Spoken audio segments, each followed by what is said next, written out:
Hi everyone, Brandy Yvette here with Just Swallow the Pill. Welcome to this week's episode. So as you can see, I have a new special guest this week. I have the wonderful Nene with us this week. She is a very, very good friend of mine.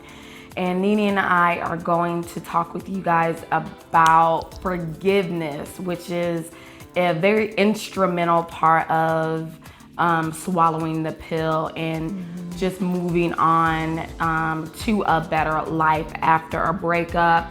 And again, you know, these tools that I'm giving you doesn't necessarily have to do with a breakup. It could be a family member that you feel like you have to forgive, your mom, dad, but anybody that really like puts you through some type of trauma.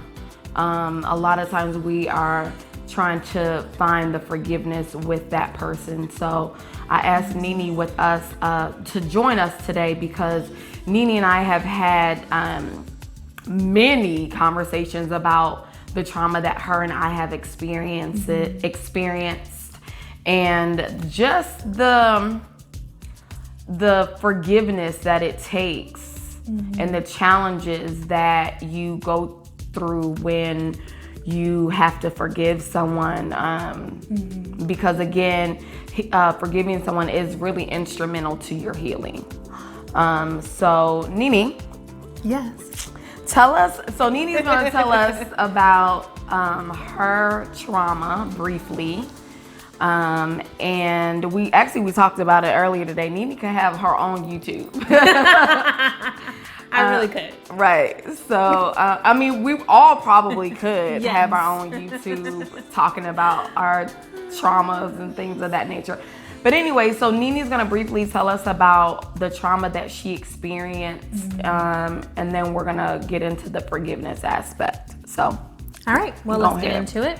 So the trauma that I experienced that has happened a few years back, I would say that was like my number one trauma experience in my life. I've had different traumas. I would say something that hasn't really necessarily impacted my life in such a huge manner, but I had my son and it's been amazing. But the experience that I went through after giving birth to him and the experience that I went through and the obstacles and challenges with his father was the number one experience in my life in terms of trauma is concerned that has shifted and changed my life to the point where I felt like I needed to implement forgiveness, but it did not happen quickly. It is a process and it is still a process.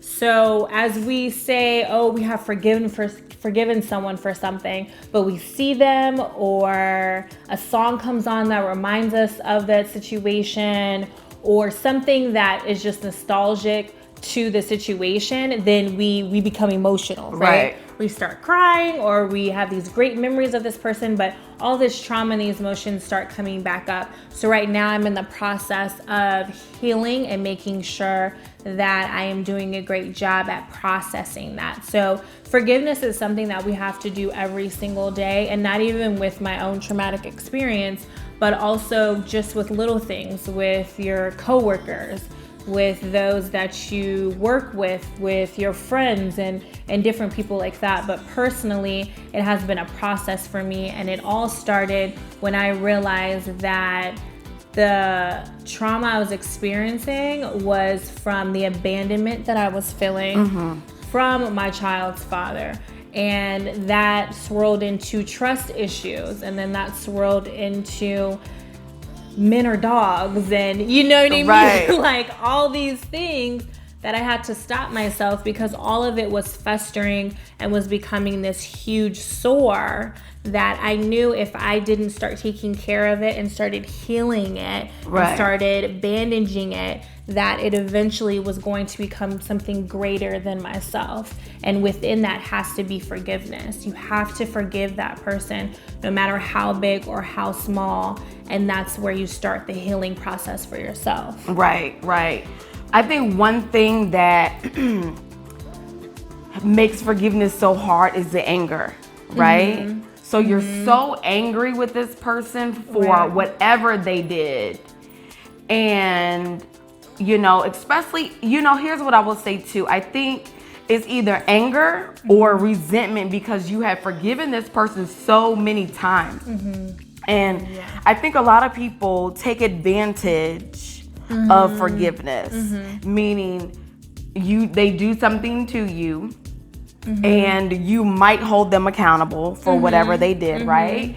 And then they make it seem like they're accountable for their actions. That's right? Very true. Yeah. And then so you say, okay, I forgive you because I've held you accountable. You seem accountable. Let me give you. Let's move forward. Right. Let me give you the forgiveness. Right. And the other person takes that shit for granted and then does something else again. That you have to forgive them from. Right. So with me, I did go through that process of, okay, I forgive you for the sense of abandonment and our situation that we went through. So now let's see how you're going to handle this forgiveness and how we can move forward. And then something else came up, right? Where the trust issues are now lingering, and now I feel like I have to forgive you from that situation. So that's why I say it's an ongoing process, because one thing that people will always do, they will always let you down in those situations. Right. And unfortunately, that's just a part of life. You're gonna set expectations for a person, but they may just continuously let you down, especially if they're not ready to change. Right. So I had to realize in my forgiveness that I have to forgive him for what he did and who he is in that present moment. Right. I can't have these expectations that he's going to change. Right. Because I want him to change. Right. He has to do that on his own. Right. Right.